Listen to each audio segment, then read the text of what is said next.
సోమిరెడ్డి గారు. అభినందనలు అధ్యక్ష.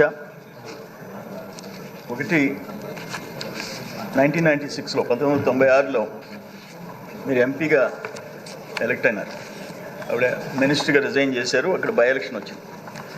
ఆ 20 days మా నాయకుడు చంద్రబాబు నాయుడు గారు మీ నర్సీపట్నానికి నన్ను గురిజాల శ్రీనివాస్ గారిని ఇన్ఛార్జ్ చేశారు.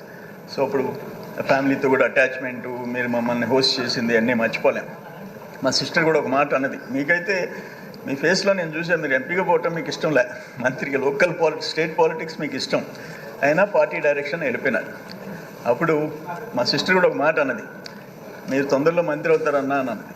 జస్ట్ నెక్స్ట్ మంత్లోనే మంత్రి అయినా. అటువంటి అటాచ్మెంట్ మీ పేరులోనే, అయ్యన్నలోనే అన్న ఉంది.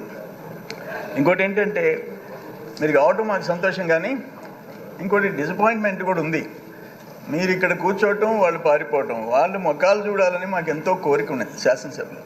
ఈరోజు అడ్రస్ లేకుండా పారిపోయే పరిస్థితి మనం చూస్తున్నాం.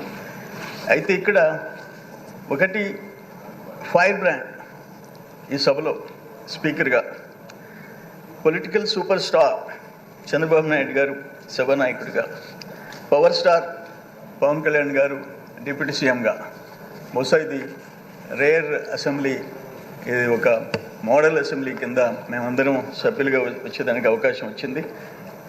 ప్రతిపక్షం అనేది ఉంటే చాలా బాగుండేది. అటు కూర్చోకుండా వాళ్ళు వెళ్ళిపోవడం మాత్రం అందరినీ నిరుత్సాహపరిచింది. మీరు శాసనసభ స్థానాన్ని అలంకరించడం మా అందరికీ నిజంగా సంతోషం అని మీ అందరికీ అభినందనలు తెలియజేస్తున్నాను. నమస్కారం.